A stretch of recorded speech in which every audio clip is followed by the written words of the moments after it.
good day everyone. So today we are going to discuss the anthropological perspective in understanding the self. So basically class, anthropology is the study of people past and present. So anthropology basically is in charge in studying how the, the culture change from past until present. Dayon, kung giunsa po na siya pag-affect for us as individuals. So mainly, anthropology focuses on understanding human conditions in its cultural aspects. So anthropologists are those group of people who is in charge to study how we change over time, how our culture evolved, and basically how it developed and change mainly. So ingon ana gyud sa pag-change yun sa nabago sa atong kultura from previous generations up to present, because dili naman parehano kaayo ang kultura sa unang panahon ug karon dako kaayo ta og diferensya.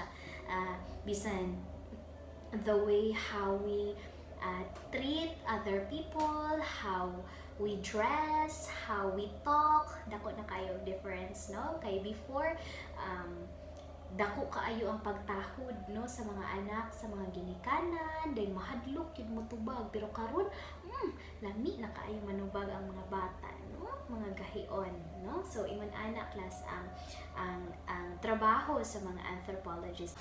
Anthropology class also concerned with understanding how humans evolved and how they differ from one another. So, istudihan sa mga anthropologists kung nganong lahi-lahi ta, nganong sa batasan, sa tinuuhan, sa idaiya, ug ato ang mga basically our beliefs and values nganong lahi-lahi ta. So they are the ones who studies or who research about that one, no? So now, according to Catherine Ewing in 1990, self daw kuno is that encompassing physical organism possessing psychological functioning and social attributes. So ang gidefine ni Ewing ang self as implicitly and explicitly existing in the mind, comprised of psychological, biological, and cultural processes. So we are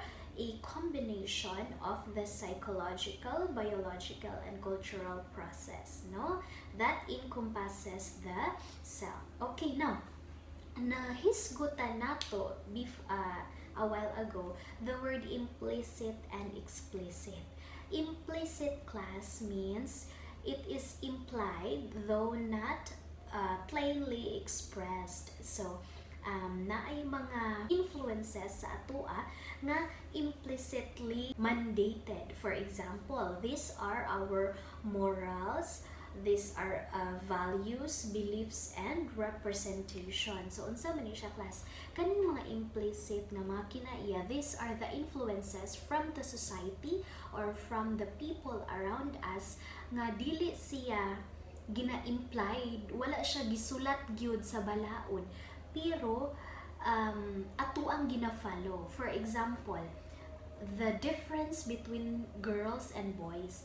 Ang mga girls kita kinahanglan maglingkod, kinahanglan nakakipi gid kaayo na ang nilingkuran sa babae, ana jud kaayo dapat dili magbukangkang, no? Kay nganuman kasabaan dayon ta babae kay kang buhat, dili ka dapat burara og nilingkuran. So no, those are examples of mga morals and values that we gain from the society, or it is imposed by the society na wala man siya gi-state sa atoang rules or sa atong legislative nga balaod, but it is still implied in us. Okay, next, explicit na pod. So explicit class is clearly stated and in detail. Dayon, kung moingon po tag explicit influence, dili mo ni siya ang klase sa balaod nga dili ka maglibog. There is no room for confusion or doubt. For example, languages and behavior. So kung moingon tag language, the culture sa Tangub or culture sa Mindanao, we have to talk different languages, but it is clearly stated. So no, sa Tangub, we talk Bisaya or Cebuano. Some people would talk Subanen. No, but it is clearly stated that this particular language is Cebuano, this particular language is Subanen, this particular language is Tausug, Tagalog, so on and so forth. Whereas the implicit class, walay klaro nga statement, no? Walay klaro nga kanang implementation of rules. Another thing about anthropology is ang self-daw kuno is a representation. Ang atong kaugalingon class, na mag-represent na siya og unsa atong makita sa society, kung unsa ato ang ma-perceive, no? Human as we are, nag-study ta sa groups of people, nag-study ta sa people or sa society around us. Kung unsa na ang ato ang pag-perceive sa information, mao na atong i-execute. Remember when we were young, it is very crucial to raise a child nga numan. Ang bata, kung makita nila kung masuko si mama or si papa, manghapak, mamunal, i-copy na nila. Okay? So, pag masuko day pugo, manghapak pugo o mamunal. Okay? So, that is why it is very crucial to raise a child, because you have to raise the child nga controlled ang iyang temper, or kung mahimo dili siya hinapat, mao na siya ang contribution sa society sa ato ang kaugalingon. Kung unsa man gud ang atong makita, mo man atong kopyahon. Okay? So kung makita nato basically sa atong family, mag-start man gyud ang influence sa atong family. Kung unsay makita nato sa atong pamilya, basically that is what we copy. Okay? So muna siya, we represent what we see in the cultural context that we see. So kung sa atong makita gyud sa atong kultura, muna atong kopyahon. Okay? For example, the Muslims, brothers and sisters that we have, dili sila pareha og kultura sa atoa. Okay? No, they are more conservative and Pino ang ilaang kultura. Though we are conservative and we are Pino, but dili siya pareha kahigpit gyud kaayo sa ilaan, no? And they represent what culture that they have, and we also represent the culture that we have. Okay, so ang mga Muslims, they wear hijab to represent the culture that we have. That is why self also referred as a representation. So kita, representation po ta sa society nga nakapalibot sa atoa. Kung unsa ang ato ang napalibutan, basically kung unsa atong family, magrepresenta sa ato ang family and sa society that we have. Okay? So now, according also to Catherine Reff in 2010, the culture influenced how you view relationships, personality traits, achievement, and expressing emotions. Okay, unsa man na sa unsang paagihaman nga naka-influence ang culture or ato ang kultura sa atoa. First, when we talk about relationships, we have different cultures when choosing a partner. Okay? Sa Arab countries class, dili siya pareha ka-free sa ato. We are lucky enough when we talk about freedom and free will, maswerte rata ka. We have the opportunity to choose who are we going to marry. Unlike, there are other cultures na arrange ang ilaang marriage, no? So, of course, we respect those kinds of cultures, but see, makita nato ang difference sa ato ang mga preferences in every category, like relationships, kung magbase ta into different cultures, no? So ang kultura sa mga Muslims and sa mga Arabs, preferably they are arranged marriage, and for the people like us, Filipinos and other races, the freedom to choose who we want to marry. So now, for the personality traits naman, lahi-lahi ta og batasan pod in terms of dependency and independency. Naay mga klase sa tao nga dependent sila, na po yung mga klase sa tao nga independent sila. For example, Asians, ato ang pagka-close family ties. ana siya, remember? Nga si mama, si papa na minyo ni ipon ni lolo, ni lula, then daghan lang kay mga apo, tiya, tiyo, tiya, angkol, gaipon, jud in town kaayo, no? Naaman ta ana nga culture. Close family ties culture, we adopt it from the Chinese merchants way back when we were still nasako pa kan sa nagkalain-lain nga mga lahi, no? When the Chinese came here in the Philippines, mauna siya ang traits nga nakuha nato from the Chinese, ang close family ties. That is, sa mga Chinese na nato sila nakuha ka ng magsumpay gyud, no? Bisag tigulang na kaay mo puyo gyapon sa mga magpapa, sa lulog lula, ipon lang gyapon og puyo. So now, however, may mga klase pod sa mga tao nga dili ganahan og ginana, like in United States of America, na ay mga kasagaran sa ilaa di adto kay independent na gyud. Pagka 18 years old nimo, bulag na jud ka, wala dili na jud ka pwede mo ipon sa imong parents. So independent na gyud ka, you find your own job, buhion nimo imong kaugalingon kay dili na ka pwede mo ipon sa imong ginikanan. So see, in that alone, makita nato ang different effects or influences of cultures in different places. Okay, now, we also have achievement. Some people would view achievement in terms of career. Some people would view achievement in terms of family. So, naay mga tao nga, ang achievement sa ila is when they got different higher positions, kanang mga ingon ana, no, achieve na kayo, na ay uban nga dili pud kontento anang achievement sa ubang tao. Some people has higher standards when we were talking about achievements, no? Maubitaw ng naka-remember mo sa college kani bitong atong mga classmate nga mga bright, no?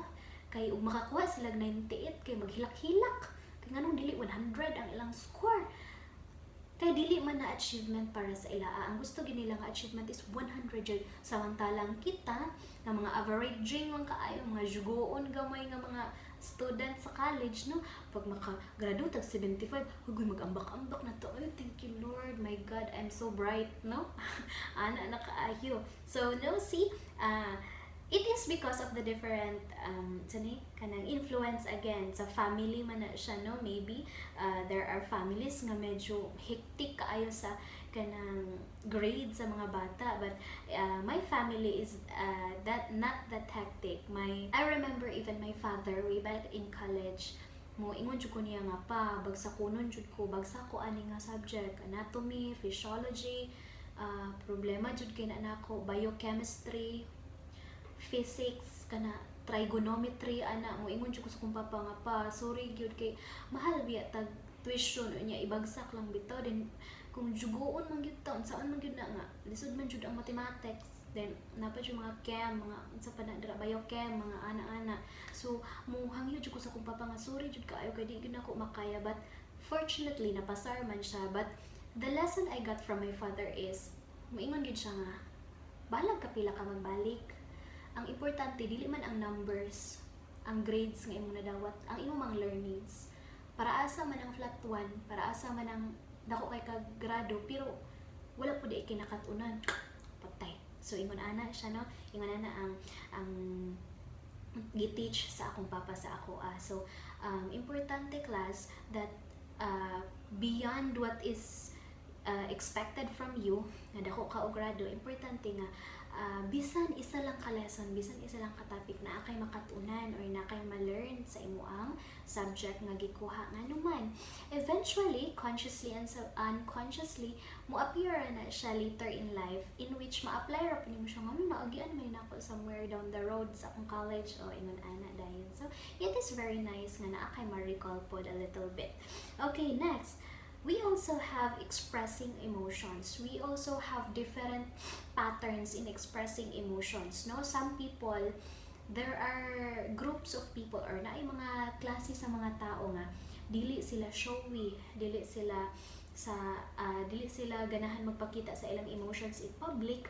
Some people are very fond of showing emotions in public, no? Sa ingon ana. Of course, it is by the influence of our culture. So kung kultura ninyo sa inyong balay nga bisag masakitan ka, dili jud ka pwede mo cry, di ka pwede masuko, di ka pwede magmasulubon, ingon ana dyan na siya. Eventually it would represent how unsa nga paagi ka ni grow up, so ingon ana gyud. So some people also is very fond of showing their emotions. So in that alone makita nato ang different varieties or nagkalain-lain nga pagpadako. Eventually we became a different individual, staying in a same world, no? So ang importante lang din sa ato class, bisan og lahi-lahi tao kulturang gidak-an, lahi-lahi tag kinaiya, lahi-lahi tag mga influences, pagtuo o kanang lahi-lahi tao pamatasan, dili lang walaon ang gitawag nato nga respect. Respeto ay lang gyud. Kung dili ka kasabot sa batasan or relihiyon or pagtuo sa imong isig katawo, let it be. No? Kanang ayaw siya i-judge according sa iyang faith. Ayaw siya i-judge according sa iyang personality, sa iyang beliefs, sa iyang characteristic. Ayaw. No? Nganuman. Because wala man ta sa iyang sapatos. Okay? So who are we to judge each other? We have different experience, we have different influences, and basically we have different faith. No? We just have to respect each other para makalive ta aning kalibutan na harmoniously.